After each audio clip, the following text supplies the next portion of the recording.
khalad weyn baanu samaynaa xilliga aynu ku afurayno timirta, taasoo rasuulka ilaahay calayhi salaatu wasalaam ficilkiisa khilaafsan. qof kastoo ficilkii rasuulka ilaahay khilaafa waddo xun buu ku socdaa. rasuulka alle calayhi salaatu wasalaam timirtaasuu isticmaali jiray sala allahu calayhi wasalam. waa geedka idiin muuqda. assalaamu calaykum waraxmatullaahi wabarakaatuh. nabadgelya iyo naxariisa allaha dushiina yeela dhammaantiin meel kastaa joogtaanba.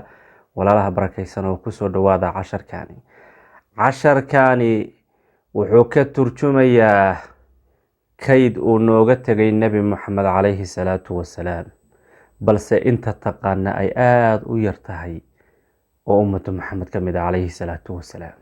waa dhaxal qiimo badan, waa dhaxal uu ka tegay xabiibkeena moxamed calayhi salaatu wasalaam oo ku saabsan timirta.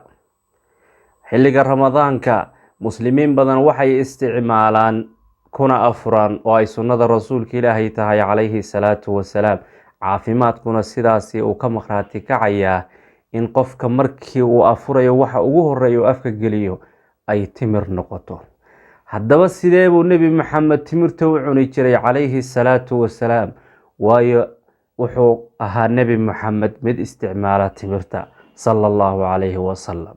walidaalika nebigu ku mithaaliyey timirta iyo qofka mu'minka ah in ay istashabahaan, oo xilliyada ka mid ah saxaabadiisu fadhido ayaa wuxuu yidhi, yaa ii sheegi kara geed qofka mu'minkaa shabaha oo u eg?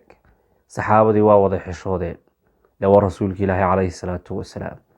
ninka la yidhaahda cabdullaahi ibni cumar ibn alkhataab, allah asaga iyo aabihiisa ka raali noqdee, ayaa wuxuu yidhi anaa gartay laakiin ma sheegin buu yidhi, waayo dadka meesha fadhiya waa ugu da-yaraa buu yidhi. marka adoo dadkii waaweyn ay fadhiyaan inaad soo boodid waa xoogaa waa ka qajilay buudha arrintaas, iska aamuso dhah. marka nebigu wuxuu yidhi calayhi salaatu wasalaam waa geedka timirta. marka aadaabta halka laga qaadanaya waxaa ka mid ah, haddii dadkaa waaweyn kaa akhri ay meesha dhooban yihiin, walow shaygiiba aad garatide bal yaro xishood hayso soo maqiiqin. laakiin zamankan dadkii waaweynaa, dadkii cilmiga lahaa, caqliga lahaa waa laga wada tillaabsaday. lidaabaa qarimay oo ay arrimihii isdhexgaleen oo aan la kala garanayn xaq iyo baatil. in badan oo ka mid ah dadku aysan kala garanayn. khalad weyn baanu samaynaa xilliga aynu ku afurayno timirta, taasoo rasuulka ilaahay calayhi salaatu wasalaam ficilkiisa khilaafsan. qof kastoo ficilkii rasuulka ilaahay khilaafa waddo xun buu ku socdaa. rasuulka alle calayhi salaatu wasalaam timirtaasuu isticmaali jiray sala allahu calayhi wasalam. waa geedka idiin muuqda. timirta adigaad cunaysa nebi maxamed baa cuni jiray. fiiri yacni fadliga meesha ku jira. ku salliya rasuulka ilaahay ee maqashiiya sallinta nebi maxamed calayhi salaatu wasalaam.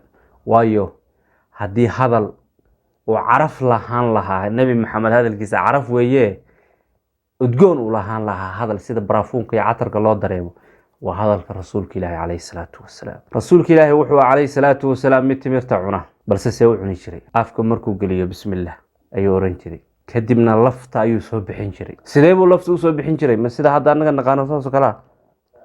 ma saasuu dhihi jiray? maya, siduu nebi maxamed dhihi jiray u fiirsada. saasuu dhihi jiray, halkaasuu saari jiray lafta timirta. allaahuma salli caleyh. soo uma jeedaan walaalayaal?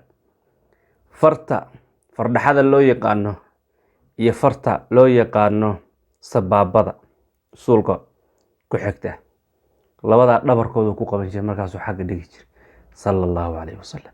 maxaa faa'iidaha halkan ku jirta? awalan wuxuuna barayaa rasuulka ilaah, isagu sidaas ma ahayne laakiin ummaddiisa u jidaynaya sala allahu calayhi wasalam.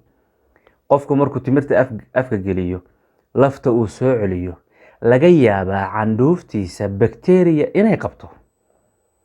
markuu soo celiyo oo farahan wax ku cunayo, laftii uu ku tufo, kadibna isla qacmihii uu ku soo qaado timir kale, waxaa laga yaabaa bakteriya in ay farahan ka soo raacaan timirta ama candhuuftiisii, ama dad ay la cunayaan oo adaabta aysan ka mid ahayn inaad laftii aad ka soo bixisay, qacantii aad kula cunaysay dadka aad ku qabatid, afkaada laftaa ka soo bixisay.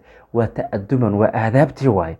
waa aadaabtii malaayiin muslimiina ka maqan arrintaana walaalayaal. ha fududaysanina. dad baa laga yaaba inay dhahaan halkaa timir la saaray. maya, aniga iyo adiguba sunnada nebi maxamed nala weyntahay, caqligeennay ka weyntahay, yacni jirkeennay ka weyntahay, wax walbay ka weyntahay. dhinaca kale rasuulka calayhi salaatu wasalaam laf timireedka iyo timirtu cunaya midba meel buu dhigaya. dadka qaar waxay sameeyaan timirtii weelka ugu jiray ee hadba xabad kala soo baxayeen iyo laftay soo celinayaan isku weelay ku ridaan. maya, laftana gooni dhig, timirtii meeshii aad kala soo baxday laftaa ku celin. aadaabta fiiriya islaamku ina barayo, nadaafadda uu islaamku na barayo, nidaamka uu islaamku na barayo, caafimaadka uu ina barayo u fiirsada. idan markaad lafta afka ka soo bixinaysid sidaa ha u qaban ama saas ha dhihine, halkaa ku gedi, labada farood dhexdooda geli bas. kadib meel gooniya dhig, adoon dhex dhigin timirtii aad wax kala soo baxbaxaysay. ma fahanteen sunnadan oo dad badan inay ka qarsoonayd ma ogaateen? ilaahay dambigeenna ha dhaafo, tawfiiqdana hayna waafajiyo.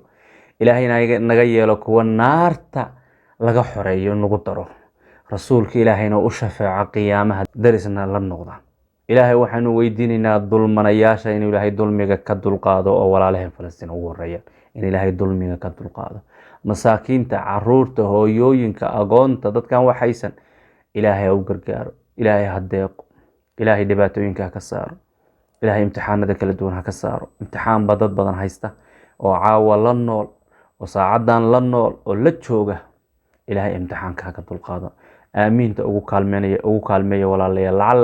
laga yaabaa ducadaydaas iyo aamiinteena intay iswaafaqdo, waqti ilaahay si gaara ducada u aqbalo, intay waafaqdo, ilaahay ajiibo, ilaahay uu ugu gargaaro muslimiin badan, addoomo badan, insaan badan, dulmanayaal badan insha allahu tacaala. allahuma aamiin. sidaasaa nebi maxamed timirta u cuni jiray sala allahu calayhi wasalam.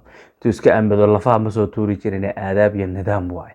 afku gashanaya sala allahu calayhi wasalam, afkiisii sharafta badnaa ee qiimaha badnaa. kadibna lafta wuxuu kusoo celinaya halkaas, gacantuu wax ku cunayay ma saaraya dhinaca hoose ee kor, weliba labada farood korkooda halkaas uu kusoo qaadaya, gees buu dhigaya sala allahu calayhi wasalam. oo aan timirtii uu wax ka cunayay ama uu kala soo baxayay uusan lafta ku celin.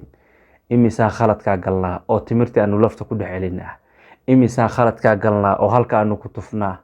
imisa ma ogtahay noloshaan in nebi maxamed meel kasta qodob uu kuu sheegay, laakiin adigu aadan ogeyn oo iska socoto, aad iska nooshahay. nebiga markii lagu sheego waad ku sallinaysaa, waad aaminsan tahay, balse ma ogtahay tilaabo aad qaadaysid ma jirto ilaa nebi maxamed waxbuu kuu sheegay. ilaa xataa nin yahuuda ku yidhi saxaabiga Salmaan, nebigeena ma wuxuu idiin sheegay wax walba, xataa musqusha sida loo geliyo, sida loo fariisanayo, meesha loo jeesanayo ma idiin sheegay? saxaabi kalena wuxuu yidhi rasuulka ilaahay xataa cilmi wuxuu nooga sheegay simbirta hawada duulaysa sala allahu calayhi wasalam. cilmi iyo caqli iyo xikmad iyo raxmad iyo wanaagoo dhan oo guurayo u ahaa rasuulka ilaahay Muxamed calayhi salaatu wasalaam. isticmaala sunnadiisa meel kasta, hirgeliya, khayr, barako, siyaado unbaad ka helaysaan ummadii nebi Muxamedey sala allahu calayhi wasalam. intaasaan jeclaystay walaalayaal munaasabada ramadaanka iyo keyrkeed ba inaan ku baraarujiyo inaad sunnada isticmaashaan xilliga aad timirta cunaysaan. aad iyo aad baad u mahadsantihiin. allah idin xafido. muslimiinta kale lasii wadaaga muuqaalkan, si sheer gareeya, like na dhahaya. aad baad ugu mahadsantihiin la socodkeena wanaagsan. jazaakum allahu khayra.